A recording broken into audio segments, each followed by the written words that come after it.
Bonjour à tous et bienvenue dans les Roms de Kea. Aujourd'hui, troisième vidéo du hors-série sur comment bien préparer votre tournoi. Donc, première vidéo, on a vu comment lire un règlement et vous inscrire. Deuxième vidéo, on va voir sur comment choisir ses armées pour pouvoir aller au tournoi. Et troisième vidéo, c'est comment faire votre liste d'armées pour le tournoi. Donc ici, pour le tournoi, j'ai choisi trois armées différentes. J'ai fait trois listes pour lesquelles j'ai envie, j'hésite entre ces trois-là pour aller au tournoi. Donc, hop, on va reprendre tout ça. Alors, les trois armées que j'ai choisies, comme je vous avais dit lors de la dernière vidéo, vont être l'armée des Mécaradrons, l'armée de Séraphon et l'armée des Luminettes. Voilà, c'est les trois armées que j'ai décidé de regarder, de faire des listes pour pouvoir aller au tournoi. Donc, très important, déjà, voir comment créer votre armée, vos synergies et ainsi de suite, ça c'est le plus important. Je vais détailler mes trois listes. Et une fois que j'aurai détaillé mes trois listes, on va regarder ensemble, en fait, lesquelles vont le mieux s'en sortir niveau scénario et niveau adversaire. Voilà. On va commencer par la plus connue de mes listes, si vous suivez mes vidéos, c'est ma liste Caradron. Je suis revenu au Sky Sport de Barak Zilfin. Donc Barak Zilfin, c'est celui qui me permet d'avoir une ingénierie en plus. Ce qui me permet de pouvoir bouger une fois pendant la phase de héros et de toujours courir de 6. Donc c'est les maîtres du vent. Donc on va mettre en général toujours mon Endrin Master avec le dirigeable suite. Donc trait de commandement, celui qui lui donne plus de points de vie, très important, hein, ça lui permet de monter bien ses points de vie. Donc voilà. Et l'artefact, j'ai mis l'artefact de base qu'on est obligé avec Barak Zilfin, qui est le Staff Ocular Optimization. Merci pour l'anglais. Et où ça permet en fait d'ajouter un bonus sur une de mes armes de tir. Voilà. C'est très anecdotique, bien qu'il a des petits canons, donc ça peut toujours être utile. Hein. C'est très anecdotique, mais voilà, je dois le mettre. Voilà, j'ai décidé de le mettre. Voilà. Et surtout, comme j'ai un bataillon, vous le savez très bien, mais je vous l'expliquerai après, ça me permet de débloquer un autre artefact. Et là, c'était le choix entre mettre un artefact avec son amiral que je peux choisir, ou mettre le staff ocular sur mon général, mon amiral, et mettre sur mon Endrin Master un que je peux choisir. Ça a été longtemps une réflexion. Avant, c'était facile puisqu'on pouvait mettre l'amulette éthérée. Du coup, je mettais bien l'amulette éthérée sur mon Endrin Master dirigeable. Voilà, c'était vraiment, vraiment pratique. Maintenant que je n'ai plus accès, vu qu'on ne peut plus les jouer, voilà, j'ai un peu réfléchi et je suis parti là-dessus. Je suis parti du coup avec mon Arcanaute amiral, comme je vous l'expliquais, qui lui va avoir un artefact qui fait, c'est son masque, le Proclamator Mask Healer, qui permet en fait de pouvoir faire une de ses aptitudes de commandement sans dépenser de points de commandement. C'est très important parce que il sera dans l'Ironclad. Spoiler, il y a un Ironclad. Il sera dans l'Ironclad qui va permettre vraiment en fait du coup de booster l'Ironclad. Donc ça va permettre de les faire partir à deux, l'Ironclad et lui, et aller se balader tout seul et ils pourront gérer les adversaires. Pour les unités, on va mettre 10 Grunstock Thunderer qui peuvent faire beaucoup de tirs. Hein. Ils font jusqu'à 20 tirs. Allez, un peu moins de 20, non 20 tirs par phase de tir. Puisqu'ils sont 9 avec la carabine, enfin 8 avec la carabine, le champion qui a une double carabine, ce qui fait on arrive aux 20 tirs vu qu'ils ont 2 tirs et le champion a 4 tirs. Et on a le dernier, le 10e, qui a le petit souffleur qui lui ne tire qu'à 9 pas, 3 tirs, mais qui fait que quand il est dans l'unité, on a -1 pour toucher l'unité. Et du coup, on a des gars, CEVA4, excusez-moi, 2 points de vie, -1 pour être touché, qui font pas mal de tirs. Quand ils sont au corps à corps, ils tapent comme des moules. Mais s'ils tirent alors qu'ils sont au corps à corps, ils ont +1 tir. Et là, on va se retrouver avec énormément de tirs. Donc, ça, vraiment, on peut arriver jusqu'à 39 tirs. C'est vraiment pas mal.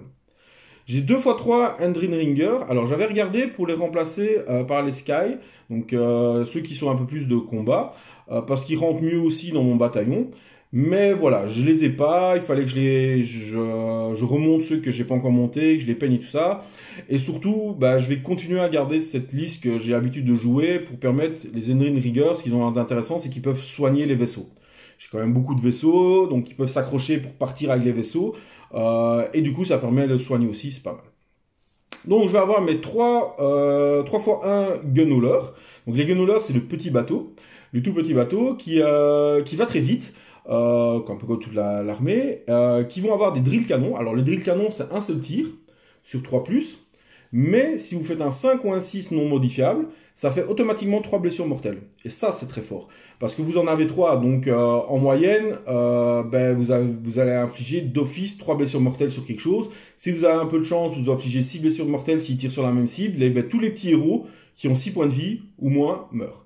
Et ça, c'est des chasseurs de héros, c'est vraiment super intéressant. Ça permet d'aller achever, ça va très vite, comme toute l'armée Caradon, puisque ça peut se téléporter beaucoup. Donc ça apporte vraiment un gros bonus. Je vais avoir ma frégate, donc ma frégate qui fait beaucoup de dégâts, où mes Thunderers vont être dedans, donc ils vont pouvoir tirer depuis la frégate, donc très fort. Et je vais avoir mon Ironclad, qui, comme on sait, l'Ironclad c'est une machine à destruction. Voilà, donc j'ai le bataillon, le Grunstock Escortwing, qui va regrouper mes Thunderers, mes Gunhaulers et ma frégate, qui fait qu'au début de la phase de tir, je vais choisir une cible, je vais dire, toi, tu me dois des pièces d'or, tu n'as pas payé ton transport la dernière fois, et ça va permettre en fait de relancer tous mes 1 pour toucher au tir contre cette unité-là, ce qui est vraiment vraiment fort, toujours dans une optique d'assassinat, c'est vraiment très fort. Là, le fait que j'ai aussi encore, du coup, les merveilles d'ingénierie. Donc, comme j'ai expliqué, on en a une de base. J'en ai une en plus parce que j'ai un artefact. Et comme je vous avais dit, j'en ai une en plus grâce au fait que je suis Barak Zilfin. Voilà, donc 3 merveilles. La merveille la plus logique à utiliser sur l'Ironclad, c'est la merveille qui lui donne plus de points de vie. Donc, on va avoir un Ironclad à 20 points de vie qui va pouvoir se soigner lui-même, se soigner grâce au Endrinringer, se soigner grâce au Endrin Master avec Dirigeable Suite. Voilà, c'est vraiment, voilà, c'est... Si vous voulez faire, l'empêcher de faire quelque chose, faut le tuer. Mais il faut enlever ses 20 PV d'un coup. Parce que sinon, il va récupérer en moyenne peut-être 7-8 PV à chaque tour. C'est vraiment, vraiment très intéressant. Ma frégate, elle aura en fait la Prudency Chute, ce qui fait que si elle est détruite, mes gars dedans ne devront pas faire de test pour tomber. Donc ça, c'est aussi intéressant parce que sinon, je vous explique un peu le système, je dois lancer un dé par figurine en fait, sur un 1, elle meurt. Ça, c'est un peu comme les véhicules qui explosent à 40K, pour ceux qui jouent à Warhammer 40 000. Et donc voilà, donc ça, voilà. Et j'ai mis un petit truc fun, une fois par partie sur un de mes Gunhaulers, s'il réussit à charge, sur un 2+, il va faire des 6 blessures mortelles.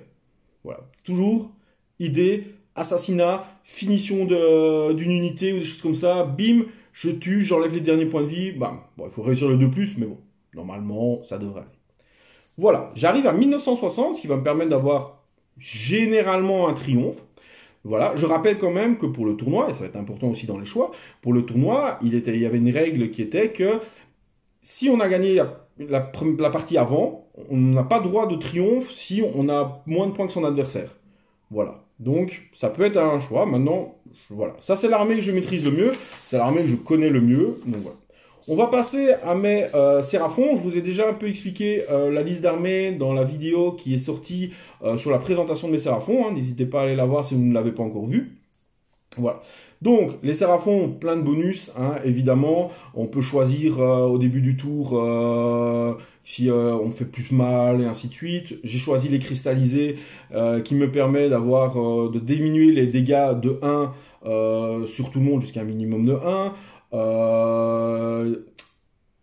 Et je joue en Thunder Lézard qui permet que tous mes monstres ont plus de points de vie, mais les Ségadons deviennent des lignes et plus des behemoths, donc ils perdent le keyword. Et voilà, donc j'ai mon Saurus Allblood sur Carnosaur, mon général, avec son trait de commandement de Thunder Lézard, donc j'ai pas réfléchi plus loin que le bout de le nez, j'ai vu que j'ai pas de bataillon, excusez-moi, je commence à bégayer. De bataillon dessus, voilà, j'ai pas vraiment le souci avec ça, je suis obligé de prendre cet artefact et le trait de commandement. Le trait de commandement fait quand même que j'ai plus une attaque sur toutes les attaques de ma monture. Bon, c'est un Carnosaur, c'est intéressant. Surtout qu'en tant que cristallisé, et ça fait que mes attaques de mâchoire ont plus une attaque, ce qui veut dire que mon Carnosaur a plus d'attaques sur ses attaques de mâchoire. Sachant que ses attaques de mâchoire font jusqu'à 5 dommages flat s'il n'a pas subi de blessure. 5 attaques, il y a moyen de booster pour toucher, ça peut être pas mal. Alors, il a l'artefact, le fusil de conflagration, qui est un artefact qui peut faire des blessures mortelles.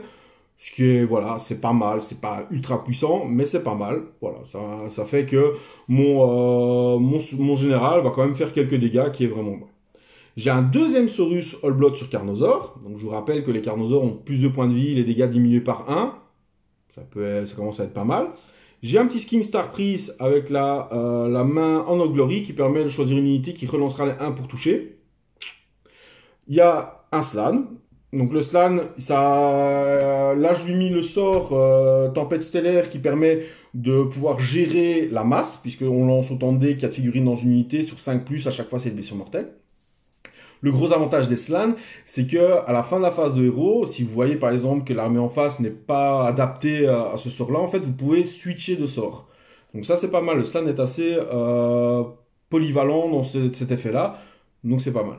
Alors les Slann peuvent être très intéressants avec les sorts persistants, surtout que les sorts persistants sont un peu plus chers chez les Séraphons, mais ne peuvent pas, c'est le général le Slann qui les commandera tout le temps, quoi qu'il arrive, votre adversaire ne pourra pas prendre voilà, le sort persistant Predator, mais voilà, ce sera tout en vous, donc c'est très fort. Voilà, maintenant c'était pas l'optique de mon armée, et je n'avais pas les points pour en mettre, tout simplement.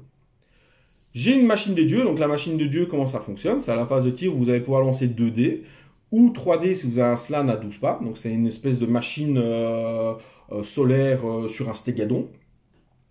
Et ben, ça va avoir des effets, ça pourra guérir, ça peut invoquer des unités, ça peut faire des blessures mortelles, voilà, c'est vraiment assez chouette. Pour mes lignes, ben, j'ai mes 2 stégadons, et 3 unités de disking. Donc, les 3 unités de disking, ici, soyons honnêtes, ils ne servent qu'à prendre les objectifs, à rester planqués.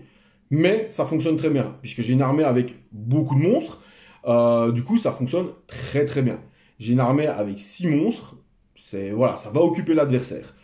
Les stéganons, je leur ai mis, parce que je reste un petit scaven dans l'âme, je leur ai mis le lance-flamme dessus, qui fait que quand je tire à 8 pas à ma phase de tir, je choisis une unité ennemie, et toutes les figurines à 8 pas qui appartiennent à cette unité-là, je lance autant de dés, et sur un 5 ou un 6, c'est une blessure mortelle. De nouveau, pour gérer la horte, qui m'embête un peu la horte, donc c'est pas mal. Et évidemment, bah, un Bastiladon, on ne présente plus le Bastiladon, hein, meilleure unité défensive du jeu.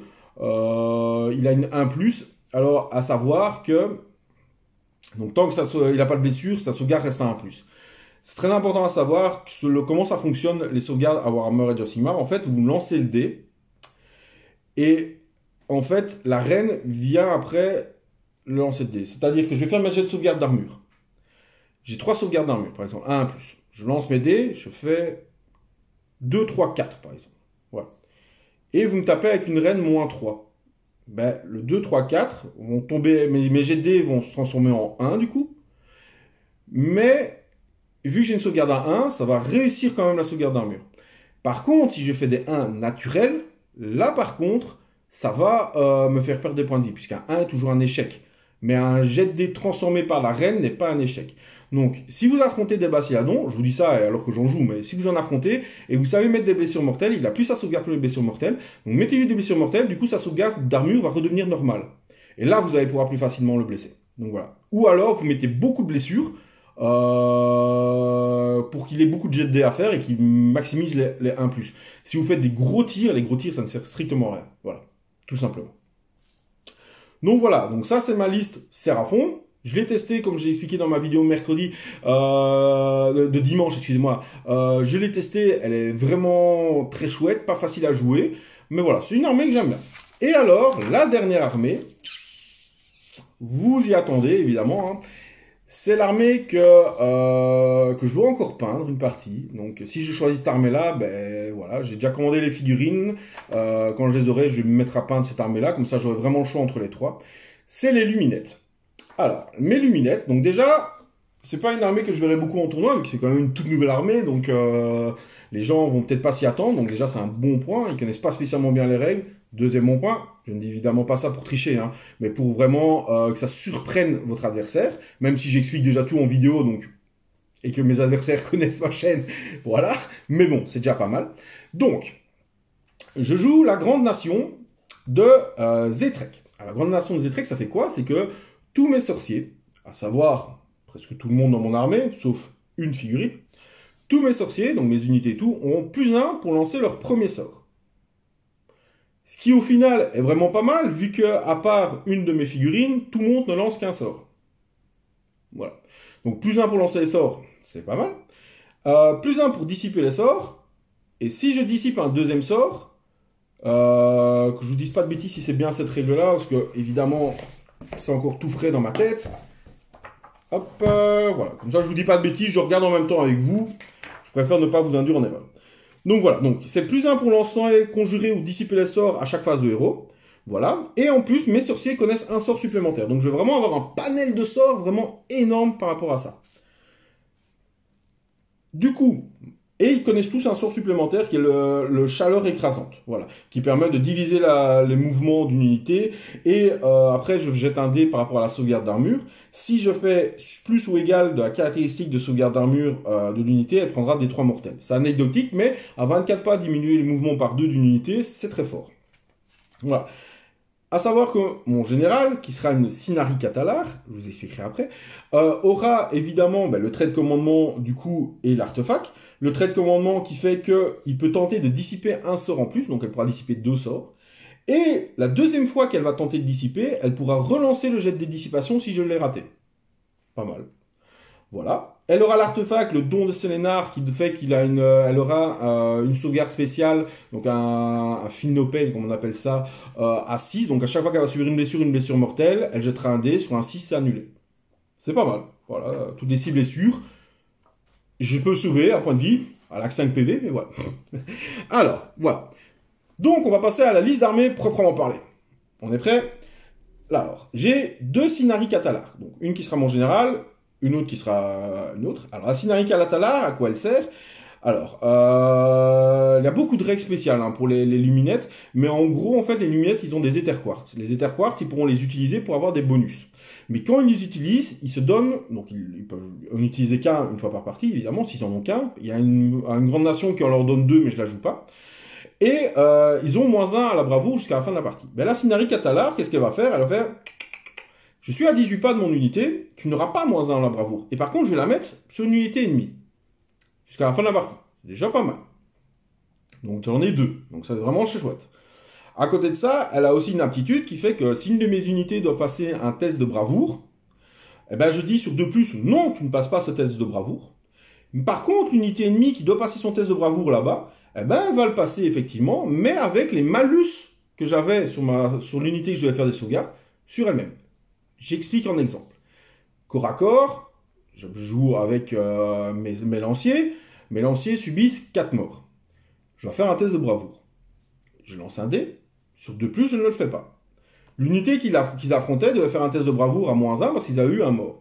Eh bien, ma Sinari Catalar va faire non, non, non, non, non, non. Puisque j'ai réussi mon jet de dé, les -4, puisque mon unité a eu 4 morts, tu vas les rajouter à ton -1. Et donc l'unité ennemie doit faire son test de bravoure à -5. Ce qui est très très fort. On est d'accord, c'est insane.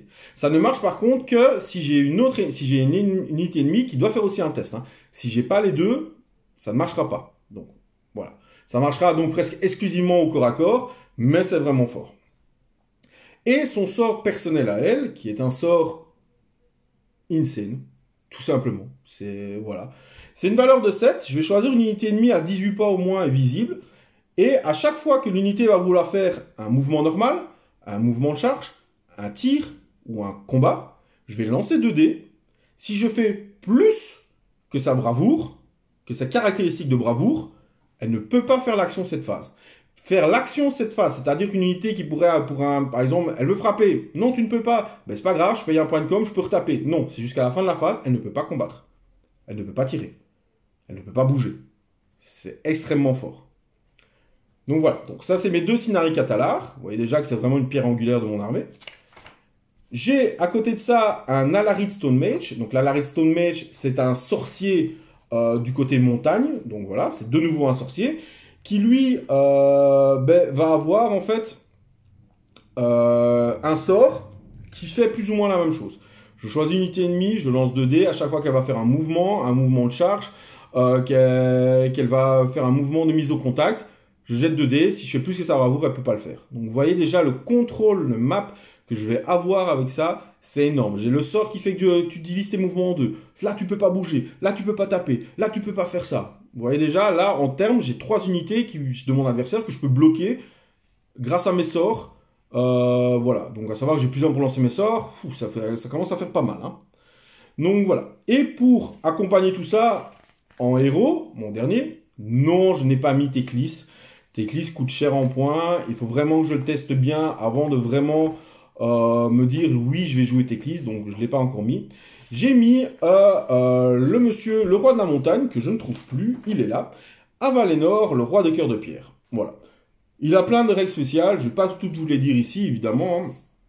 Ce qu'il faut juste savoir, c'est que au meilleur de sa forme, il peut monter jusqu'à 35, faire perdre 35 points de vie à une unité. Voilà. Il a des armes de dégâts flat 5, 3+, reine -1 à 2 pas. Il peut gagner des attaques, il peut gagner plein de choses. Voilà. Il a une sauvegarde à 3+. Les sorts, parce que j'ai pas encore décidé des sorts que je voulais mettre, vu que j'ai beaucoup de sorts, et que je vais les mettre aussi pour mes unités. Donc il y a beaucoup de sorts, mais il y a des sorts qui permettent de faire que ça devienne éthéré. Donc je peux lui mettre une 3+ éthérée. Il va bloquer les unités. Enfin... Voilà, il est insane, il coûte pas si cher en points que ça, 360 points, moi je le trouve vraiment très fort. Et ça, vous le mettez, prenez un objectif, vous le foncez dans vos ennemis, rien à foutre, ça fort, c'est pas mal. Surtout que ça va bien accompagner mes unités, dans le sens où mes unités, proprement parler, je vais avoir unité de 20, unité de 10 lanciers. Donc ça c'est vraiment une pierre angulaire, hein, puisque les héros, enfin les champions sont sorciers, ça tape à 3 pas. Quand vous les mettez serrés, l'adversaire a -1 pour toucher, donc ça va tanker sur les objectifs. C'est vraiment très fort. Ça fait de la mortelle sur du 6. Si vous passez le sort, ça peut faire de la mortelle sur du 5. N'oubliez pas que la règle spéciale des luminettes fait qu'à la phase de combat, au lieu de choisir une unité éligible pour frapper, j'ai le droit de choisir 2 unités éligibles pour frapper. Donc mes unités vont frapper 2 par 2 avant l'adversaire. C'est vraiment fort et ça va bien bloquer. Je vais jouer... J'entends déjà les gens râler. 2 fois 20 archers. Je ne joue que 2 fois 20 archers. Je ne joue pas les 60 ou les 80 archers. Je vais quand même en jouer 40. Parce que c'est très fort. Parce que ça rentre bien dans la synergie de l'armée. Et vous allez voir, ça va rentrer parfaitement dans mon bataillon. Donc, les archers, je vous explique pourquoi c'est aussi insane. Donc, ils ont en fait 2 manières de tirer. Une à 18 pas, 3+, 4+, reine -1.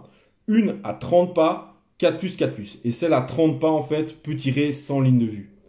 Et donc, vous allez pouvoir tirer sans ligne de vue, à 30 pas, en sachant que vous faites des blessures mortelles sur du 6 pour toucher, que si vous passez le sort, vous faites des blessures mortelles sur du 5, que vous avez un sort qui permet de relancer les jets pour toucher, réussi ou raté. Hein. Donc, vous pouvez même, si vous touchez sur du 4, vous pouvez même relancer les 4 pour essayer de maximiser les blessures mortelles, ce que vous ferez à chaque fois, parce que c'est fort. Et du coup, ben voilà, ça peut tuer les persos, ça va tuer les unités, ça n'a pas besoin de ligne de vue. Voilà, cette unité est vraiment très forte. Maintenant... Je trouve qu'en jouer plus ne permet pas d'avoir assez à côté pour pouvoir protéger ces unités et pouvoir les rendre jouables en fait. Vous allez jouer en premier, vous allez tirer, oui vous allez faire beaucoup de dégâts, mais si l'autre a le double tour, ça va vous rentrer dedans. Si vous jouez contre mes caradrons et mes caradrons jouent en premier, ben, c'est foutu, là, vos 40 archers, je les tue en un tour. Et après, voilà, vous avez perdu presque tous vos tirs, donc voilà. Et 5 cavaliers. Alors les 5 cavaliers, j'ai bon temps hésité à les mettre. Et je les ai mis, parce que mine de rien, les cavaliers, bah, ils ont 2 points de vie, sauvegarde à 4, ils vont à du 14, sachant qu'aussi que les luminettes ont un sort qui peut doubler le mouvement, pas la 28, c'est vraiment très fort. Et surtout, ils ont une capacité qui, quand ils frappent sur des unités qui n'ont que 1 point de vie, ils gagnent plus de attaques. Quand ils frappent sur des unités qui ont 2 points de vie, ils ont plus une attaque. Et mine de rien, ben, ils ont 2 attaques de base, ça ferait 4 attaques. Ça peut monter très vite. Hein, je veux dire, plus les chevaux, qui ont aussi 2 attaques, ça va faire 8 attaques par gars. Ben, mine de rien, voilà. Plus eux, ben, ils ont aussi la règle qui font des blessures mortelles sur du 6 pour toucher, pas les chevaux, hein, je vous rassure. Mais voilà, donc plus le fait que si je passe le sort qu'il fasse sur du 5+, puisque ça c'est le seul sort qu'on peut spammer dans l'armée, qu'on peut lancer plusieurs fois, chaque unité peut le lancer.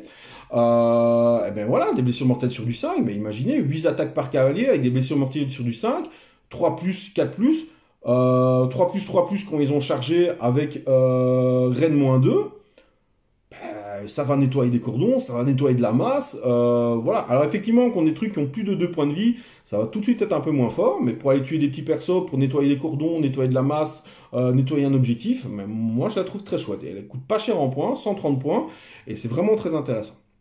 Alors je vais avoir un bataillon qui va regrouper une Cinari Catalar, mes 2 unités de lanciers, mes 2 unités d'archers, qui vont relancer les 1 au jet de sauvegarde d'armure. Et donc du coup, on voit que les lanciers, 20 lanciers sur un objectif, c'est sauvegarde à 4, relance les 1, S'ils sont l'un à côté de l'autre, vous avez -1 pour les toucher. Si j'ai passé le sort pour qu'ils fassent éthéré, bah, c'est une sauvegarde 4 plus non modifiable. Relancez 1, vous avez -1 pour les toucher.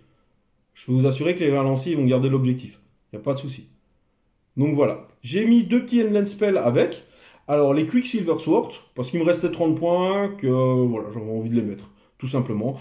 Ça fait des BM, j'ai quand même plein de sorts à lancer, donc voilà. Et j'ai mis les Ishan Twinstone. Alors les Ishan Twinstone, c'est un sort persistant spécifique aux luminettes. Donc, comment ça fait en fait? Quand la figurine est placée, je vais mettre un dé à côté sur un 1. À chaque fois qu'un sort est lancé avec succès dans un rayon de 12 pas, je vais augmenter la valeur de 1. Et j'ai un de mes sorciers luminettes qui peut, quand il tente de lancer un sort à 12 plus ou moins de cette figurine, peut, avant d'effectuer le jet de lancement, puiser dans les pierres. C'est-à-dire qu'il va lancer son jet de lancement et il va rajouter la valeur du dé à son jet de lancement. Vraiment sûr que le sort passe. Et après, vous remettez le dé sur 1 près des pierres. Moi, j'ai trouvé ça pas mal pour passer le bon sort, pour bloquer une unité au bon moment. Je trouve vraiment ça pas mal. Voilà. Là, je vous ai présenté mes 3 armées. Donc, je vous ai montré un peu, je vous ai expliqué en gros comment est-ce qu'elles fonctionnaient. Maintenant, comme je vous ai dit, c'est par rapport aux adversaires et par rapport aussi au scénario que ça va être important de choisir quelle liste d'armées vous allez jouer. Donc, les 3 scénarios, je les rappelle, ce sera au fil de l'épée. Donc, au fil de l'épée, c'est 6 objectifs qui sont assez près, en fait, l'un de l'autre. Je vais vous lire exactement les scénarios. Hein. J'ai préparé le manuel du général pour qu'on voie ça tous ensemble, vraiment bien intéressant. Donc, page 85, hop, voilà. Donc, fil de l'épée, comment ça fonctionne? Donc, les objectifs sont vraiment à 18 pas de votre bord de table, donc sont à 12 pas l'un de l'autre et à 6 pas du bord du milieu de table. Donc, c'est vraiment, voilà, vous avez 1, 2, 3, vraiment très proche. Donc, il va y avoir la bagarre au milieu, hein, voilà. Et qui fait qu'on va marquer des points à chaque fois qu'on va prendre un objectif, tout simplement. Hein. Je regarde s'il y a un truc spécial. Non, c'est juste un point à chaque fois, point de victoire, un point pour chaque objectif à la fin de chacun de ces tours. Voilà. Donc là, par exemple, typiquement, c'est pas très bon pour mes caradons, ce scénario-là. Parce que ça veut dire que je vais devoir prendre les objectifs, mais qui sont près l'un de l'autre. Donc je vais vraiment avoir du mal contre les adversaires. Donc typiquement, pour mes caradons, c'est pas super, celui-là. Pour mes luminettes, c'est vraiment pas mal. Et pour mes séraphons aussi. Donc là, premier scénar, je dirais, effectivement, c'est pas top, top, top, top. Ce premier scénar, il va jouer aussi, parce qu'il faudra aussi voir les royaumes, dans le royaume de Aqshy, excusez-moi. Aqshy, donc tous les terrains sont volcaniques, ça c'est pas très grave. Il y a la boule de feu, voilà. Donc le décret du royaume fait que vous pouvez utiliser cette aptitude à la phase de héros. Si vous le faites, choisissez une unité amie entièrement à 12 pas du héros, +1 au jet de course et aux charges. Donc voilà, donc de nouveau, ça c'est pas mal Séraphon, pas mal Luminette, moins bon Caradron. Donc je ronde 1, mes Caradrons sont moins bons que mes 2 autres armes. On va voir pour le reste. Le deuxième, c'est Objectif Mouvant, ça c'est celui que je viens de jouer aujourd'hui, le jour où je tourne la vidéo. Donc, Objectif Mouvant, vous avez 3 objectifs sur la table, sur la ligne centrale, bien sur les côtés et un au milieu. Et en fait, au début de chaque round, vous allez lancer un dé pour savoir quel va rapporter 2 points, les autres vont rapporter 1 point. Plus un point supplémentaire si vous avez une ligne à chaque fois dans les rayons de 6 pas. Donc là, techniquement, les 3 armées sont bien pour moi.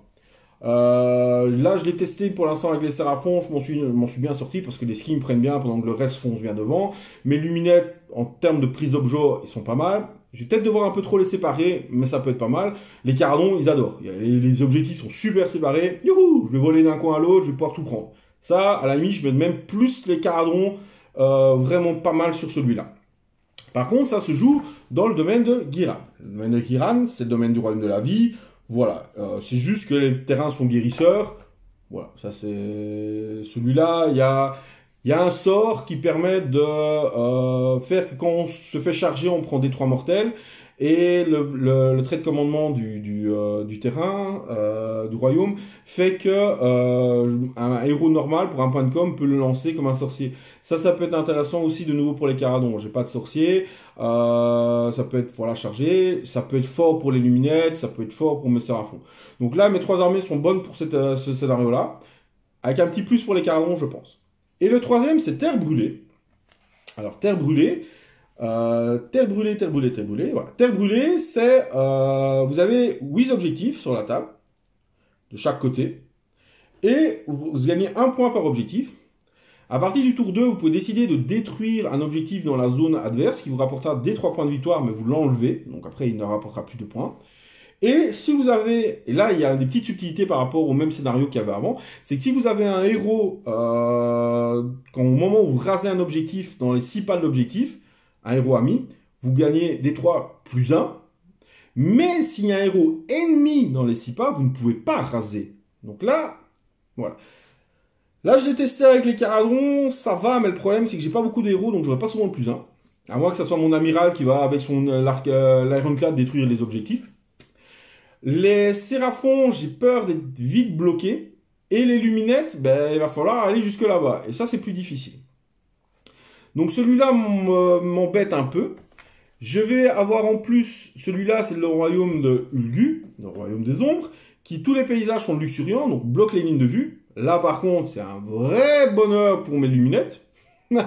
On bloque les lignes de vue pour les tirs et la magie, mais alors là, sans souci, mes tirs, je tire sans ligne de vue. Donc nickel. Mes Caradrons, ils volent, donc ils subissent pas la règle, donc c'est pas mal. Mes Séraphons peuvent se planquer, donc c'est fort aussi. Donc moi c'est pas mal. Le décret du royaume qui permet de choisir une unité amie à 18 pas au moins du héros et de le remettre entièrement à 6 pas au moins d'un autre héros et à 9 pas d'une unité ennemie. Bah, concrètement, je dirais que pour mes Séraphons, c'est peut-être l'armée avec laquelle je vais plus le jouer. De base, les Caradrons le font d'office, et les Luminettes, j'aurais pas rarement la place pour tout mettre à 6 pas d'un héros, entièrement, je pense. Ouais, entièrement à 6 pas. Mes unités sont assez grosses pour pouvoir le faire, donc voilà. Donc voilà. On a regardé par rapport au scénario, donc on voit que mes 3 armées ont quand même été pensées pour les scénarios. Et mes 3 armées, voilà, peut-être les Caradrons un peu moins à cause du premier, mais on voit que mes 3 armées sont quand même bonnes là-dedans. Après, on va regarder par rapport aux adversaires. Aux adversaires, je vous en avais parlé, on va avoir un peu de tout comme adversaire. Hein. On va avoir 2 armées City of Sigmar, une Temple Serpent, une Temple Phoenix. Donc, des dragons d'un côté, des Phoenix de l'autre. Ok. Bon, ça se tue, hein. Là, je veux dire, mes 3 armées peuvent les gérer, donc ça, c'est pas trop grave. Les Phoenix vont être un peu plus embêtants avec toutes les Phinopen à 4. Mais bon, il y a toujours moyen de s'en sortir. C'est une armée un peu plus lente. Donc voilà, si on gère les Phoenix avant, il y a moyen. Je peux gérer les Phoenix avec les 3. Peut-être que contre la Phoenix Temple, peut-être que mes Séraphons sont un petit peu moins. Mais voilà, les Caradrons s'en sortent tout ça. Va y avoir du Ossiarch Bone Reaper. Ah, les catapultes me font très peur. Très peur. Là, je pense que mes Séraphons n'ont pas beaucoup de chance contre cette armée-là. Franchement. Le temps que j'arrive, ces catapultes, j'ai rien pour gérer ces catapultes de loin, et à part le Basiladon, et les catapultes me feront trop mal sur mes Carnosaures et tout avant, donc je pense que mes Séraphons ne passeront pas contre les Ossiarchs. Par contre, mes 2 autres armées, normalement, oui, devraient y arriver. Bon, ça fera toujours mal, hein, ça fera très serré, hein, mais je pense que ils ont des chances, voilà, ils ont des chances. Je ne pars jamais gagnant, mais je ne pars jamais perdant non plus, donc ils ont des chances. Donc voilà, j'ai un Skaven. Alors, le Skaven, je peux pas... Maxime, je sais que tu regardes la vidéo. Hein, je ne peux pas savoir, en fait. Parce qu'il y a tellement de façons différentes de jouer les Skaven qu'au final, si on part sur un principe d'un Skaven de tir habituel, j'ai tendance à dire que, de nouveau, mes Caradrons et mes Luminettes seront plus à même d'y arriver que mes Séraphons qui, le temps qu'ils arrivent, risquent de se prendre beaucoup dans la tronche. Donc, ouais, effectivement, je partirai plus du coup Caradron, Luminette. Voilà. Que je réfléchisse, il va y avoir le Slave to Darkness, Archaon, Varangard et toute la compagnie. Voilà quoi. Je l'ai testé avec mes Séraphons, j'ai réussi à tuer Archaon, j'ai réussi à gérer l'armée. Maintenant, les adversaires ne font jamais 2 fois les mêmes erreurs, donc il y a de grandes chances qu'ils arrivent à me jouer, à m'avoir. J'ai un peu peur avec les Caradrons que la magie me fasse trop mal. Maintenant, je pense que les Caradrons peuvent s'en sortir aussi. Je pense que je peux tuer Archaon au tir. Les Luminettes, je pense que les Luminettes seront très forts aussi là-dessus. Donc voilà, je réfléchis un peu. Il va y avoir un Gloomspite. Araignée Squig. Donc voilà. Je pense que mes 3 armées peuvent s'en sortir. C'est une armée... Pourquoi je suis confiant pour cette armée-là? C'est parce que c'est une armée que je connais par cœur, vu que c'est mon armée de cœur, c'est l'armée que je joue le plus souvent. Donc voilà, donc cette armée-là, je pense que je peux commencer à la connaître par cœur. Les Sylvanettes, ah ben les Sylvanettes, ça c'est un grand point d'interrogation. Parce que les Sylvanettes, ben, c'est très défensif, et surtout, j'ai pas du tout l'habitude de jouer contre les Sylvanettes. Je pense que l'armée qui pourrait le mieux s'en sortir contre les Sylvanettes, c'est mes Caradons. Parce qu'avec les forêts, ça fait des blessures mortelles avec les sorts, et vu que j'ai des armées, mes Illuminettes ne font que des sorts, ça va faire super mal. S'ils jouent avec pas mal de grosses bébêtes, de gros trilords, s'ils jouent à l'arrière, alors là, c'est la cata. Mais s'ils jouent pas mal de trilords, ben, ça fait mal. Donc, je mettrai en 1 Caradon, 2 Luminettes et 3 Séraphons. Donc voilà, j'ai un autre Séraphon, il y a un autre Séraphon aussi. Je pense qu'il a l'avantage Séraphon contre Séraphon parce qu'il joue Croak, parce qu'il joue des Caméléons. Par contre, je pense que malheureusement pour lui, contre mes Luminettes et mes Caradons, ça va être très difficile aussi parce que Croak, je vais pouvoir le transformer en Porc-Épic dès le tour 1. Et s'il perd Croak tour 1, ça va être l'horreur pour lui. Je pense, hein, évidemment. C'est toujours que... Donnez-moi vos avis en commentaire si je me trompe, évidemment. De toute façon, je vais vous demander quelque chose de bien spécifique dans les commentaires après.